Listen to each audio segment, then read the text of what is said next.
sadly mistaken.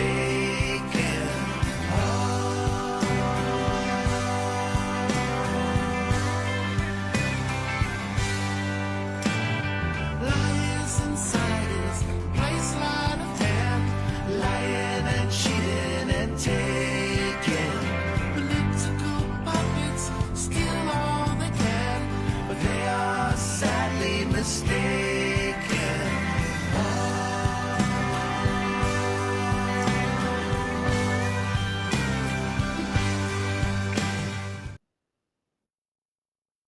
Ladies and gentlemen, this is the very first episode of the O Spot with Miss Ona Zee. I'm Timothy Beal, Miss Ona Zee's manager and the moderator for the show. So I want to start you guys off on a backdrop of who she is as a performer. So Miss Ona, let the audience know how you started, where you're from, first of all, and how you got involved in entertainment. Well, first of all, thank you for being here, and thank you, Tim. I love you very much. Thank you. We've worked very, very hard for a long time on this, so it's a pleasure to be here. I'm from Los Angeles. I'm a native, second generation, if you can believe it.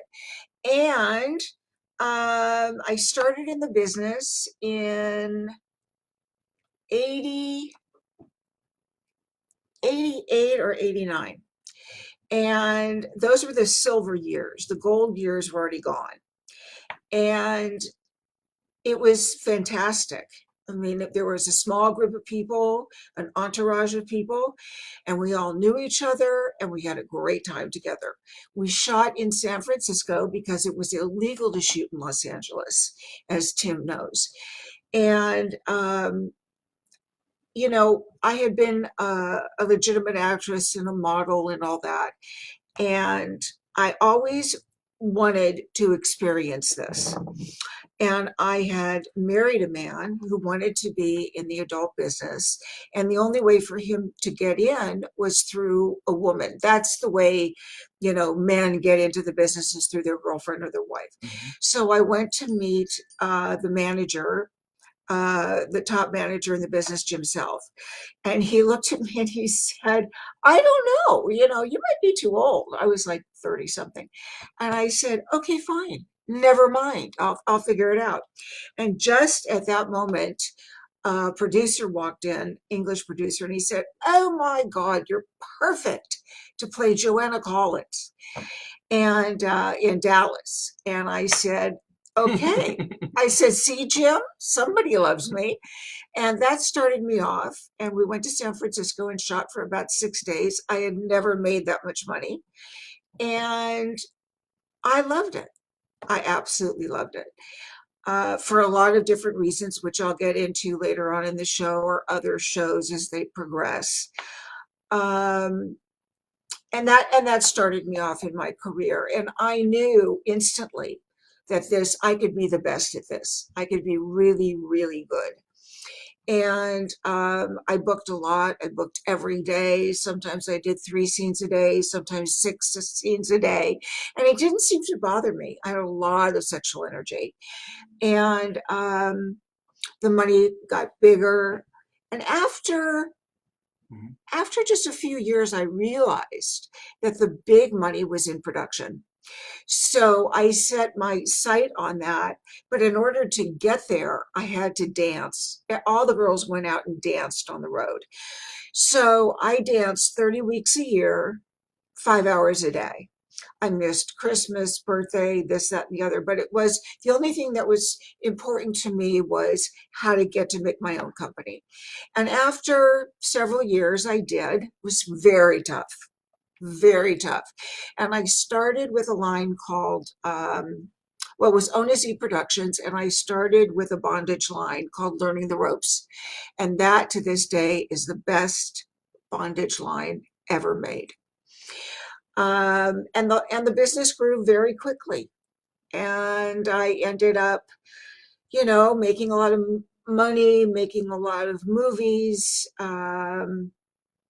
and along the way, really loving it. I had that business for over 25 years, and I quit when, people began cheating, lying. Newcomers would come in and just, you know, sell the tape for like $2. And I couldn't make any more money. So I got out. And in the meantime, I've been working with Tim on this podcast, and we're also writing a book.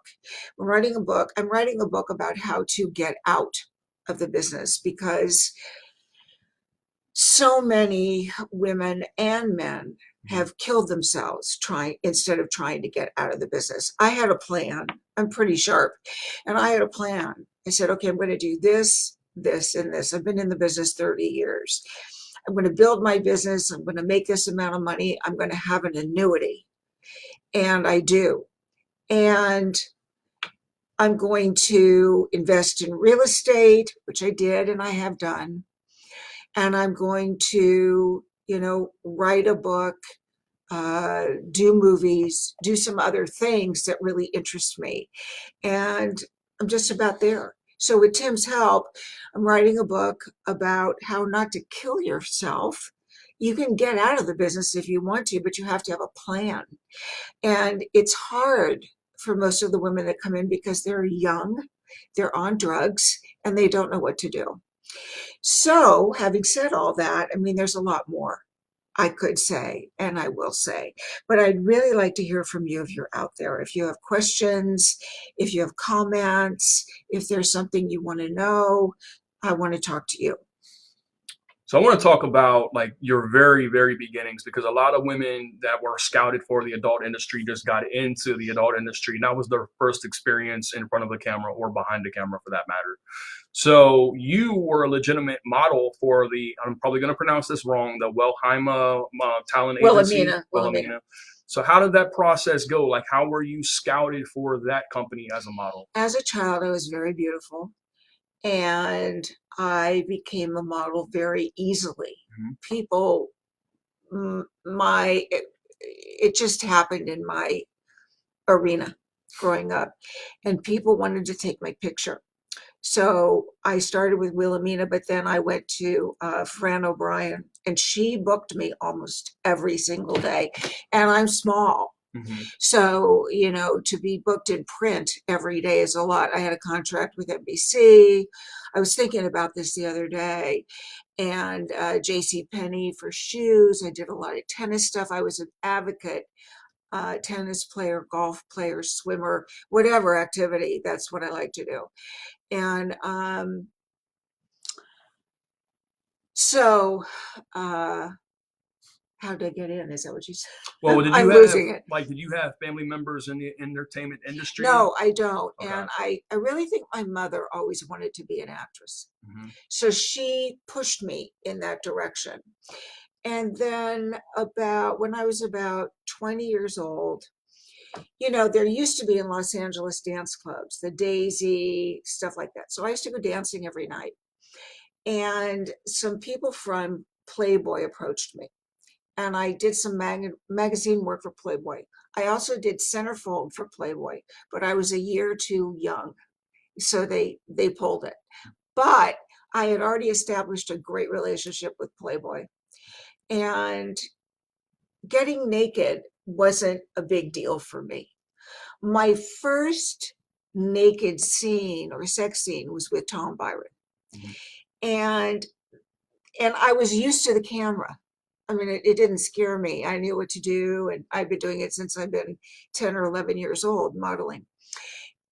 And we had all these cameramen around, and there was Tom Byron. He was so young, and we had sex, and it was a little scary at first, and then I got into it, and I forgot about everybody that was around. And when I finished, they applauded, which was great. And then the cameraman said, "You've done this before." I said, "No, I've never done it before." "Well, how do you know what to do?" I said, "Because it's natural. You just know what to do. You're having sex and you have sex like if the camera's not there." And they kept telling me, "No, you've done it before. You've done it before." And honestly, I had never done it before, but I really enjoyed it. And I will tell you that as a teenager, I had been incested. And that promoted me to be in the business and to take control of my own sex life. And that was a great feeling, to take back control and to make a living at it, to get paid for it, and not just to have it taken from me. And the more I did it, the better I liked it. The more money I made, the better I felt about myself. I did a lot of therapy. Um, and that helped me a lot. But that principle had a lot to do with it. And I know most of the women that come in experience the exact same thing, and men experience the exact same thing. So it's an impetus to doing better, making more money, making more movies. So let's go back to your Playboy photo shoot, because that's interesting. I'm sure it's interesting to a lot of people too. So do you remember anything about your photo shoot? Yeah, I remember everything. It was in the winter. It was like in February. It was before my 18th birthday. My birthday's March 3rd. I was 17, and I had already done some nude modeling. And we went up to either Arrowhead or Big Bear, and it was snowing, and I was wearing like a furry thing like they used to do. And I was, modeling nude. I mean, legs open and all this stuff for Centerfold. And they loved it, and I loved it. And somehow or other, they found out I was 17, and they had to pull them. But they used them later everywhere. It was a great disappointment to me. Although many years later, I did Centerfold, Penthouse, Hustler, all of those magazines. And I had an opportunity at that time to travel to Africa, Australia for Hustler, and stay at Guccioni's house in New York. So in a way, I really didn't lose that much. When I started making movies, Penthouse, Playboy was the first company who bought them. They bought everything because we had a great relationship. So I'm very grateful for that. But they're still around. I mean, they're still in Playboy somewhere. I just didn't get to be Centerfold, which was kind of a drag. But, they bought everything I made, which was really, really good. So you started working for the mainstream talent modeling agency when I was 12. And then the process of being recruited or scouted for Playboy, is that something that you pursued, or No. somebody took pictures of you and suggested that you could be in Playboy, or how did that process From go? the agency, one of the agencies, I was, first of all, I'm a really fiery, go get it, A-type person. And I was given a list. In those days, they gave you, if you ever knew, a list of photographers. It was your job to go around and knock on doors and say, hey, I'm Ona, I want to work, call me if something comes up. And I because I was so aggressive, I got a lot of work. I went day after day after day. And one of the photographers I worked for was someone who was really on the edge, who was doing, I can't say nudie magazines, but some professionally shot girl on girl stuff, really beautiful stuff. And I started working for him, and he recommended me to Playboy. And that's how it got started. And then, I would go to the dance clubs or whatever at night, and a lot of Playboy people were there, and they roped me in. And it was fine because I was really happy to work for Playboy and stuff like that. I did not get an opportunity to go to college, which was fine. I worked. I worked in, retail clothing while I wasn't modeling. And then at 22 or something, I got my real estate license. So I was always working, whether it was modeling, real estate, clothing, whatever it was. But modeling was my favorite. I really had a great time. And I print very well. I look really good in print. So did you get a chance to go to the actual Playboy mansion? Oh, yeah, many, many And you met Hugh Hefner? Yeah. And, a lot of people didn't like him. And I never had any desire to be, his bunny or stay overnight or anything like that. And we were friends. And he appreciated how hard I was working, and the fact that I was, a businesswoman. And he wanted to play with the girls. He Mhm. wanted those blonde bunnies. And it just wasn't my style. He did ask me if I wanted to work in a club. And I said, no, I really want to do my own thing, but thank you so much for asking me. Mhm. And he was very nice to me. He you know, with his pajamas and his shtick and whatever it is that he was doing, it was fine. I mean, I went to the parties, and then when I became successful with my company, I didn't go to the parties, but I stayed in touch with him Mhm. and let him know, especially when he bought my shows, how much I appreciated that.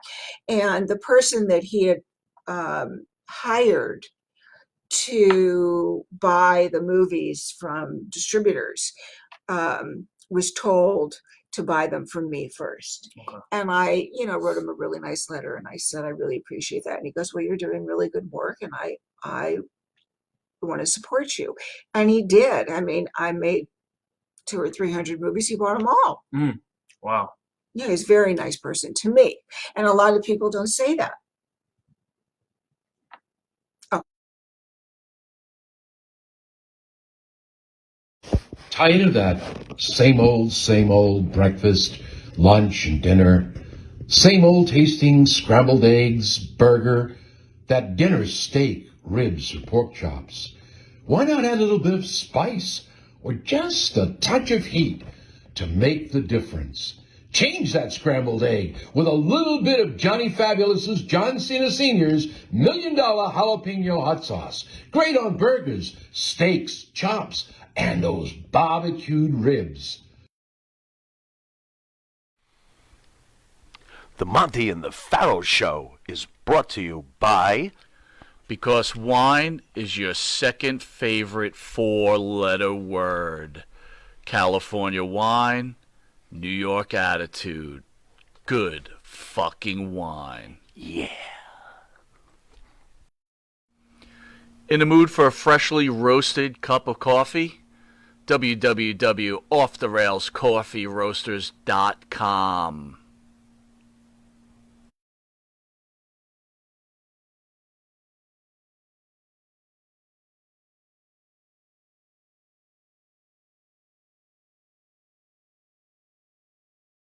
Mansion, producing her first few films for Playboy, being part of the magazine later on, but actually got edited out because of she was 17 years old when she did the photo shoot, which is interesting. What I found out is actually a lot of Playboy centerfolds were actually underage prior to doing their shoots, and then later on their photos came out after they were overage. right. So case in point, I don't know if you knew her or not, but one of the most tragic stories of Playboy is the Dorothy Stratton story. Oh my gosh. And I don't know if you know her or knew her or had any interaction with her at all. If you want Me? to share any of that, yeah. Oh, I'm sorry. I didn't know Dorothy Stratton. I knew about her, Mhm. and it is really a tragic story. Tim, the thing about Dorothy Stratton is that she's not alone, Mhm. which is why we've talked about writing a book for so long. I mean, Tim is so busy, and I am not as busy. I was, but then I got lung cancer a couple years ago, and so my lovely, beautiful Tim has hung in there with me. Um, a lot of women experience what she did, Mhm. and it is a tragedy. Mhm. It's a horrible tragedy, and my hope is that no one else has to experience it. Right. And like you know, I was fortunate to know Seika Mhm. and a lot of those women from the golden era, and they were hard. Those women were hard, and I remember being on the Sally Jesse Raphael show. I don't know if any of you out there remember her, but she was a bitch. And I'm sitting next to Seika, and here I am, like green around the gills. You know, this is like one of my first talk shows, Mhm. and they had a pitchfork audience, and that is a setup audience where, you know, we're talking about how much we enjoy having sex for a living, Mhm. and the audience is set up to boo or say horrible things or that we're sluts or whatever we are. And I'm thinking to myself, who are these people? Mhm. You know, give us a chance to say something. Mhm. And Seika is sitting next to me, and she's like, Don't say anything. And I'm Right. like, why not? I've got, the big mouth. And so Sally Jesse is berating us. And finally I stood up and I said, what is this about? Mhm. I thought we were here to talk about, a business that we're in, that we're enjoying. Right. And Sally was like, there's no way you can enjoy it. And what do you people think? And Iseka like pulled me down in my chair. And she said, I told you, Mm. don't say anything. Because all those shows during that time, I guess that was the early 90s, were set up to make us look really bad. Mhm. And one of my very, very good friends, who owns Doc Johnson, he said several things. One thing that just stuck with me forever is about being in the making, your own company, is when the bell goes off, you better be there from the Mhm. beginning to the end. Well, not only was I there from the beginning, but I was there 24/7. And he was right. And I do have, products with him. We'll be opening our own store, Mhm. um, with approval of my friend Mhm. Ron, and having our own thing. But yeah, I mean, you know, Dorothy Stratton was not, she was the first, Mhm. but she wasn't alone. Mhm. And it's still prevalent today. So from the time you're 17 years old, having did your modeling shoot for Playboy, those formative years after that, what was your life like? Were you still modeling with the top modeling agency, Wilhelmina agency, or what was your years from 17 on like? Well, as I said, I got my real estate license. I am always one to do a lot of things. I was working in retail business. I did very well, but I was also modeling. I did, they used to call it tea room modeling. So you'd go to, used to be Bullock's, Wilshire downtown. And I would, even though I was like 5'5.5" or whatever, I would do, you wear the clothes that you can sell and you'd walk around or whatever. I still did a lot of regular modeling.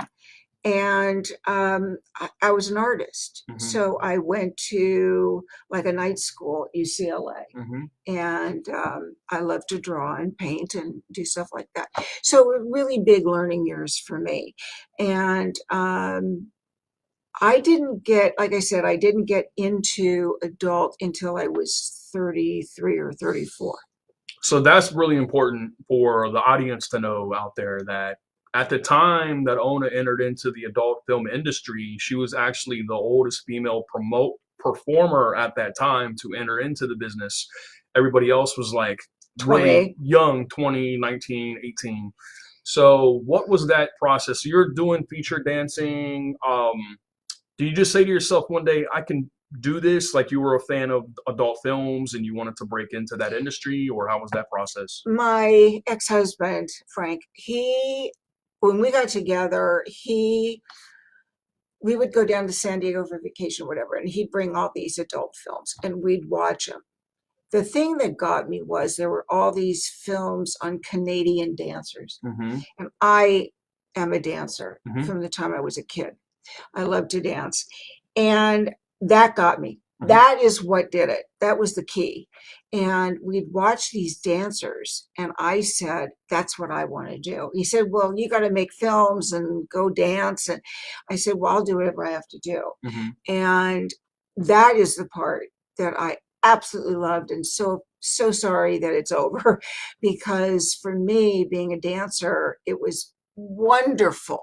Mhm. And in order to build my company, I had to go out and get my name known. So I had to go all around the country several times. Mhm. And there was another girl, I think Ashlyn Gear was older than she said she was. I don't know where she is now. I think she's in Las Vegas.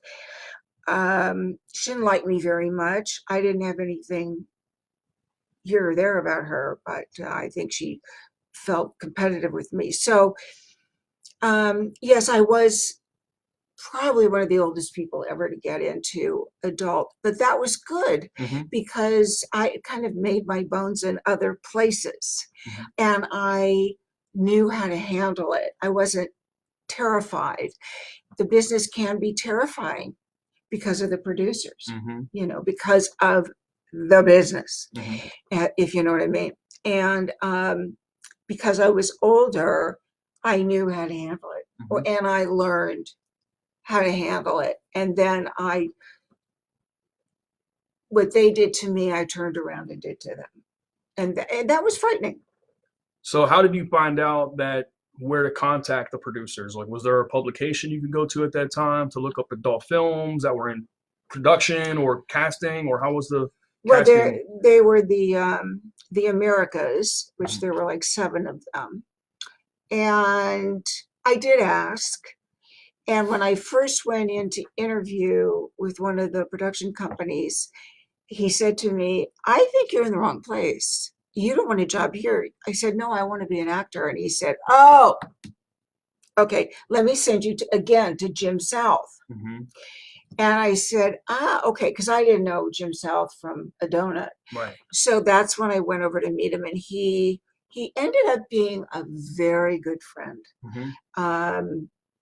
Right before he died, he called me and he said, I want to let you know you're one of the people that I have loved most in my life. And that was big. And we became really, really good friends because I know he thought, oh my God, this woman's too old. She'll never work. And, I have won like 30 awards from the Hot Door to the AVN. And, one day I won 6 awards one year and I brought him in and I said, well, now what do you think? And he said, I'm proud of you. I can't believe it. I said, I know you like those 15-year-olds. I said, they give good head dancing. He said, yeah, they do, but you must do something special. I don't know. So, yeah, so that's that. So when you entered into the business, did you have an agent, or you just were doing the deals yourself? Jim or? South. Okay, Jim South was You the could agent. not get Okay. around him which way or forwards or backwards. And then when I started producing, I chose my own talent. Okay. But a lot of those girls said, no, I'm with Jim South. And I went, fuck, all right. Because he got a pretty penny for them. So instead of trying to get around him, I just called him and said, look, I hired this, and this. What do I owe you? It was so much easier. So when you started, were there any rules they applied to you? Like you were going to just do these type of scenes, or were you just entering into the business with the open mind that you were going to be available for all types of scenes? Yes, I made myself available. And obviously I wasn't going to be a milkmaid of 13, but I knew what I wanted to produce. I wanted to produce real films, and I did a set of film noir that were just gorgeous and like 10 times more expensive than anything that was out. And they sold really well internationally. And I was chosen to do films for acting and for sex, but definitely for acting. And I remember one time John Leslie put me in this film that won all kinds of awards. And he said, I was friends with this makeup artist. And he said, well, we'll just do a little makeup. And John heard it and he blew through the door and he said, not one stitch of makeup on her. And I said, John, please? He said, no, this is a really serious role. It was the film that Humphrey Bogart did. Oh, you would know it. I just saw it. They were on a desert island with, you would know it anyway. And the girl has to sing. And so I had to do all of that and no makeup. And he did this to me twice. And I won for it. But I said to him when I was winning, was it really worth it? Right. Really? No. I really like makeup. It wasn't worth it. But the producers, these guys, John Leslie and the other guys, they really, really admired me and respected me. It took a while because it was the old boys club.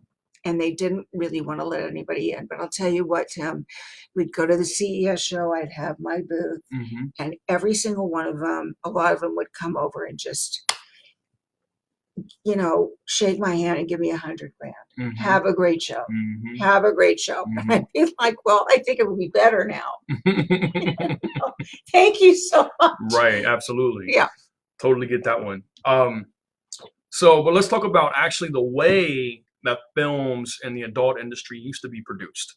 So a lot of people don't realize is that back in Ona's era or genre of films that she was doing, the adult films were actually produced on 35 millimeter film. Oh, yeah. And a lot of those were on the back of Disney films. Mm-hmm. So Disney would throw out their films and we would go get them and would film on the back of them. So every once in a while you see Mickey Mouse in the middle of something. You'd be like, Mickey? But eventually we stopped that. They stopped throwing them out in a certain place. Yeah, they were 35 millimeter films. Mm-hmm. And some of them were $100,000 films. Right. My films were 25,000 to 45,000, and they were real films. I mean, they Mhm. were, women who could act, men who could try and act, solid sex scenes, solid stories that would hold up, that would win awards, Mm-hmm. that kind of stuff. So, I think people really appreciated that. I mean, to this day, I have hundreds of fans who write to me and say, you did this scene with so-and-so. And you know what, Jesus, I can't fucking remember who it was. Right. I did thousands of scenes. I'd Right. like to remember. Mm-hmm. I can't. And I just try and steer them in a direction. But over the years, we went to beta. Mm-hmm. Beta, I can't even believe it. And then video. Mm-hmm. And then DVD. Mm-hmm. And DVD kind of crushed us. I mean, we got crushed with people who did amateur and et cetera, et cetera. But in the beginning, it was like $99 a tape. What's interesting is back then the performers could actually act. Yes. So they were hired not just for their sex scenes, but also because they could actually act and had some type of You background had as an actor. to be able to act. And a lot of people in the industry then, as opposed to now, actually had some type of real background in the mainstream entertainment industry. And today they don't. They're just recruited from all types of places. The film quality now has really degraded to the point where they're no longer shooting on film. They're using digital. Everything's digitalized now. There's no more stories. There's no more actors. It's just shot basically from the hip with no story. And that's what made those films interesting back then. There was actually a story. So knowing what I know about the industry, like every industry, I've educated myself in every facet of the business, mainstream and non-mainstream. But back then, I know a lot of situations and scenes, they would not use protection. Oh, well, that's a big thing. Mm-hmm. I'm glad you brought that up because I consider myself the luckiest person on earth. Mm-hmm. Never got HIV. Mm-hmm. And when it came up, one of our actors, Jonathan, he got AIDS. And he came to me and he said, I'm infected. I said, well, you're done. You're done here. Mm-hmm. And he said, I know, I don't know what I'm going to do. I said, well, if you want to produce for me, or hang around or whatever, I'll pay you, what I can pay you. I don't know what that is, a couple $100 a week just to get yourself settled. So I called the meeting. They called me the Norma Ray of porn, Mm-hmm. right? Mm-hmm. And Norma Ray was a person who fought for rights. There was a movie about her and wouldn't let her work. And that happened to me. There was a huge meeting and I got this guy, Jonathan, to come to the meeting and he said, I have HIV. And I said to everybody, look, we have to wear condoms. And they were like, fuck you, Ona, you know what you're talking about. And I was blackballed for about 3 months. This is before I had my own company. Mm-hmm. And I said, well, you guys do what you want to do, but I'm going to start an AIDS mobile. And at that time, I knew this plastic surgeon very well. And he went in with me, and we had a mobile unit. And so we would drive around the valley and we would take AIDS tests. And it grew from there. So to the point where you had to have a clean AIDS test before you shot a movie. Wow. I don't remember, like now I know I'm having hip surgery next week, but I have to take a test on Saturday. The surgery's on Monday. So it's 48 hours. So then I think it was like before every movie, but I wrote up, I had my lawyer write up a disclaimer. If you do not choose to wear condoms, that's on you. You cannot come back to me and sue me. Right. If you choose to wear condoms, that's great. And you just sign this line and say, I choose to wear condoms. Anything happens, it breaks or whatever, it's on me, on the person. And I had a big bowl of condoms and whatever. And I said, and there used to be for lesbian scenes, the face shields and whatever. And finally, they got it. And Sharon Mitchell, who is a horrible person, decided she was going to take over the AIDS wagon. Wow. And she pushed me out. And you know what? It was okay as long as people were getting the test. And I remember trying to talk to her at one point. She was screaming at me. You know, she's a major drug addict. You have nothing to do with this. You know, go away, whatever. And I was like, okay, Sharon, as long as you're doing the right thing. But that was a big, big push. I mean, that was horrible. And I used. We'll be right back. Yeah, but I'm just telling you. I'll repeat it. Yeah. I used to go. Hey folks, this is Wolfie D here, and if you are looking to buy or sell a home in Tennessee or Southern Kentucky, you're going to want to call my buddy, the rock star realtor, Benji Bowie. And you say, Wolfie, how do I get in touch with this rock star? Well, you can call him directly at 615-390-8216. You can go to his website, bowiehomes.com. That's B-U-I-E homes.com. Or you can email him at benbuie34@gmail.com. benbuie34@gmail.com. When you need a home, you need the Rockstar Realtor. Tell him Wolfie sent you. Benji is a member of Exit Realty's Garden Gate team in Gallatin, Tennessee. That's right, folks. Canine Corral for all your dog daycare and overnight care. Call 631-549-1544. That's 631-549-1544. You want to star in your own success? Call QuickCast. www.quickcast.com. 866-7-CAST-NOW. That's 866-7-CAST-NOW. QuickCast. Star in your own success. So, ladies and gentlemen, we're back with the O spots. We're talking about Sharon Mitchell and her basically causing issues for you because you wanted to implement condoms and safe practices for adult films. She wanted to take it over from me. And I really didn't have a problem with that because I was so frighteningly busy trying to get out, 5 movies a week, which for me became impossible. But I mean, like Vivid, they get, 20 movies a week out. I don't know what they do anymore. But I had called her about something. Oh yeah, I know what it was. I had a breast infection and I got sepsis. And I was taking so many antibiotics. And the doctor at Cedars was asking me about this situation. And she said, we'd really like some help with this was like at the beginning, with our units downstairs. Could you call the person you know? Okay. I'm sitting in their office. I'm trying to talk to Sharon. And she is, the phone is out to here. She's screaming at me, you bitch. I'm like, Sharon, these are doctors and they need some information. Can you?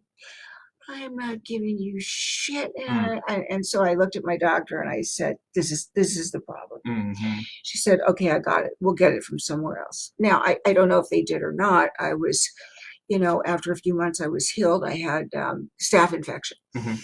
And that's kind of where that went. Mhm. But as long I do believe that you are still required to have an AIDS test. Yeah, it may not be for every shoot, but I do think that people are still using condoms. I have a very good friend, Raven Touchstone. She's like the best writer in the business, and I think she is aware of what's going on. So I'll find out for next time, and I'll let you know. So what was the testing policy back then? Like, you came on set, obviously you were already tested. If you didn't have a test, you didn't work. Okay. Not for me. Okay. If there were other people who didn't care, but if you didn't have a test, I'm sorry. I was like, I'm really sorry. I know you need the money, but Mhm. it was always about, I need the money. Mhm. And I'm like, I'll give you $100. You got to get tested. Mhm. And I would call the car, the AIDS car, and say, I got somebody here who's not tested. Can you get over here? And they were really busy. They only had the one car at the time. Now they have several mobile cars, but you could also go, he's in Culver City, Mhm. and get tested right there. It was a short turnaround like it is now. Mhm. And I would say, how can you do this to yourself? Mhm. What's wrong with you? And they were drugged up. Mhm. That's what was wrong with them. They Mhm. couldn't think straight. Mhm. And that's still the problem, Mhm. the drugs. So, I mean, I would be like, I can get a mobile car here in several hours, but I don't know if I can save your scene. I'm sorry. And they were really mad at me. They made me out to be a witch, a bitch, a this, a that, and the other. And a lot of people thought I was just horrid. And I just did what I needed to do to survive. So you stood for change, and kind of at that time was a negative atmosphere because producers were taking advantage of the performers. Oh, yeah. So was that a culmination of you creating your own production company, or how did that end up to where you say, I'm tired of working for other producers and taking advantage of me, No, I want to do my own? I wanted to, I always like to work for myself. So I Mhm. wanted to work for myself. And I finally had made enough money to produce this Learning the Ropes. And man, it swept the nation. It's still the best-selling bondage series in history. And we made enough money to start my own company. Mhm. And I was tough because people had been very tough on me. And we can get into that next show. You Mhm. should maybe How long were you in the business, though, is what I want to know, before I started my own before you company. started your own production company? I'd like to say at least 4 years, Okay. because the men in that group that we all know about Mhm. didn't want any women. Okay. And I broke through, and it took a long time for them to trust me. And, Mhm. it was like, don't ever say this, don't ever say that, don't do this, don't do that. And it was very dangerous to speak out. And there was one man who I've already spoken about who said to me, don't Mhm. ever Mhm. talk about it. And I said, well, I have no reason to, Mhm. because I know the consequences, Mhm. and the consequences are death. And I wrote with you. I started to write a book, Right. and we sent it off to this literary agent. I don't know how well you knew him, but he was only interested in the business of the business. Mhm. And I I called him back and I said, so you really want to see me get killed? That is your Mhm. main objective? Then you can write the book and make $1 million. Right. I'm not willing to do that. Exactly. Understand. Your safety is number one always. God, family, and health. And what I love about you is that you're spiritual. And what I also love about you is you're wise and you're educated. So when you came into the business, were you kind of looked upon as giving advice to young performers? Because like everybody at that time was way younger. Yeah, I was looked upon as like someone who was spiritual wise, older. And Mhm. I remember I was already sober. Mhm. So they would do a lot of these kids would do horrible things. Like, I mean, cocaine was my drug of choice. I mean, Mhm. I can still have a drink if I want, but I'm very spiritual. I choose not to. Right. So once in a while, my husband and I, it'll be our anniversary, June 3rd. We may go have Mexican food and have a little margarita, but I'm like an Indian. I can only have like that much and I'm out of it. I'm like passed out under the table. So, and it's not a big deal to me. So they would have a lot of drugs. And Mhm. I'd go to my queue line, which, is the mark, and they would run cocaine lines. Go ahead, Ona, won't hurt Wow. you. And, or they'd put cocaine in their mouth, like, Mhm. people eat it, and then kiss me. Mhm. Now, I never thought I had to start my program over because it wasn't my fault, Mhm. but I'd have to go brush my teeth, wash my mouth out, and start over. Mhm. And I thought that was just rude. I mean, I didn't say yell or scream or whatever. I just took it for what it was, immaturity. Mhm. And since then, so many of them have come back to me who are now in the program and have said, I'm so sorry. And I'm like, whatever, it's over. Mhm. It's just, you wouldn't do that to someone now. Mhm. That part Being was hard. Yeah, absolutely. I'm sure because everybody in that industry up to that point was being told you can do this, it won't hurt you, that won't hurt you, you're fine, you can do whatever you want to do, and there was no rule Boundary. safeguard. Yeah, no boundaries, no safeguard. Um, Probably, and I know I've talked with you about him before, but probably to me, and I'm 42, so I'm still semi young. The most You're young. famous male performer ever in the adult film industry was John Holmes. And I don't think you ever had any experiences with him. I didn't. Okay. John was crazy. I'll never forget seeing a film where he actually took a shit on the floor. Mm-hmm. Did you ever see that one? Mm-mm. Oh God. I mean, they were like high on acid or something, and he's in a circle. He's in San Francisco, and I just thought that, what else could you have done, John? Right. And he was a freak, like Ron Jeremy, Mm-hmm. and I just kind of felt bad for him, Right. but he was so famous. And I don't know what he did with his money. I don't think he had any money at the end. No. Did he? He spent a lot of it on drugs, a lot of it on just Women? women. Yeah. He didn't actually become infected with AIDS Oh, from but he did. the mainstream adult industry. He actually did a gay film and he contracted AIDS from the gay film. So that's how he caught it.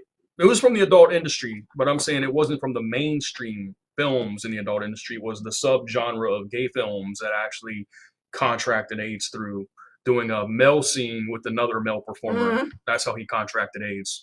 And there's been movies produced on his life. I mean, Oh, yeah. Wonderland with Val Kilmer. Val Kilmer played John Holmes in the movie, and then they Mark did Wahlberg. Mark Wahlberg, Boogie Nights with Mark Wahlberg, semi-biographical on John Holmes, and Nina Hartley, who was one of your contemporary performers in the industry. She was in that movie. But it's an interesting tale. It's a precautionary tale of be careful what you ask for. You might just get it. Type Right. thing. That's right. Yeah. And Nina, for some reason, does not like me. I don't know why. Mhm. She is getting older. She's probably in her 60s. And she had to ask her fans for money to have a tumor removed. And the woman should not be working at this point. Mhm. I don't know what she's doing, but she left her husband again and is in another three-way. I don't know, she's a very strange person, but So the era you specifically were in, the silver era. silver era of adult films. Do you feel that producers were fair in their compensation to the performers, or do you feel that the producers really exploited the performers? I think, Tim, it really depended on who it was. Like Anthony Spinelli Mhm. was one of my best friends. When I got in the business, my last name was Zimmerman. and my first husband, and he said to me, "Oh my God, I already love you, but you know, you can't change your name." I said, "Watch me." Mm-hmm. He said, "Okay, we're going to film this week. So you come up with something. And if I like it, we're on." So I came up with Z. And he said, "Perfect." And I think I shot every film he ever made from that point on with him. And he catered to me. Mm-hmm. He did everything for me, he, his son, and his wife. And they were just typical porno family, but they were wonderful. Now, someone like, what was his name? Someone else, horrible. You could be in the middle of a scene, you're already making $500 or whatever. I'll think of his name. And he would stop and whisper in your ear, "If you'll do an anal right now, I'll give you $50 more." And I'm like, are you out of your mind? Wow. And this happened. And then Ron Jeremy used to shoot a few films. So I said, "All right, I'll shoot with you one time." So I went to Palm Springs or Vegas, and we drove out in the middle of the desert. When I tell you nothing was there, not even a bottle of water,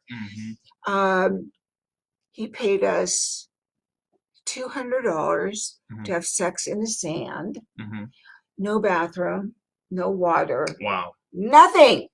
I said, "Ron, this is the last time I'm ever going to see you." I mean, this is, he's getting his comeuppance. This is what he deserves. I mean, those kind of people. And this other guy, his name was John something. He has, I think, mouth cancer. Okay. I mean, these guys who thought they were so hot, so wonderful, and whatever, now are suffering. Right.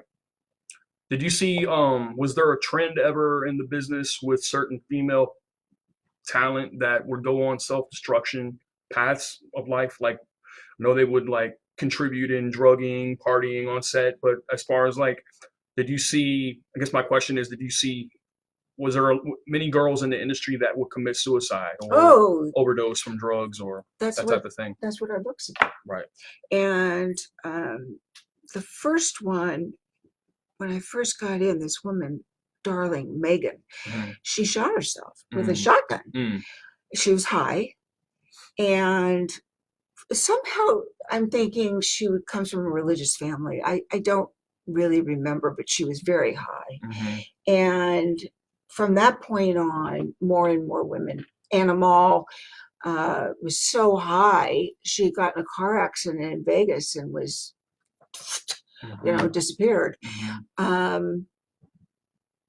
mean, more and more and more women kill themselves now. I remember Savannah had a car accident and disfigured her face. And then I remember hearing the story that she committed suicide. And then I think Cal Jammer was a male performer in the industry. Shot himself. Because Jill Kelly left him. Wow. He was in a phone booth. So was that kind of a prevalent thing? Like there were adult performers in the business, but they would have relationships within the industry with other performers. Was that a prevalent thing? Yeah. Okay. And like John Doe was married to this woman, and they were splitting up, and John was crazed on dope, and he hung himself. Wow.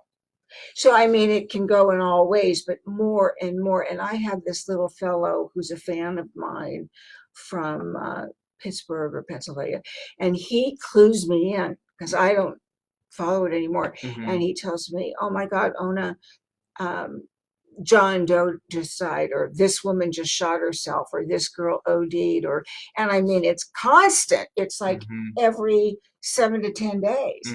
And that's when I spoke to you and I said, this book needs to be about how do you get out of the business without committing suicide?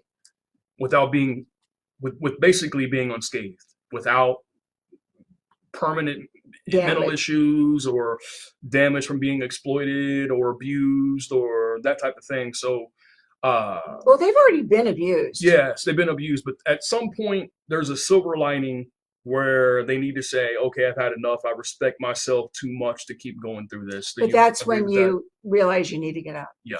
And they can't get to that point. There's something wrong there. I mean, it took me years in therapy to get out. I have to admit that. And part of it is the makeup, the clothes, the jewelry. Like Jenna Jameson, she invested all of her money in diamonds. Mm-hmm. There's no payoff.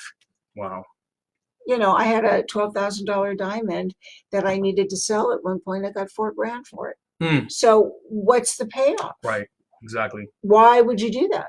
Mm-hmm. So, you know, it's I would tell them, Yeah. Don't break again. are we? Mm-hmm.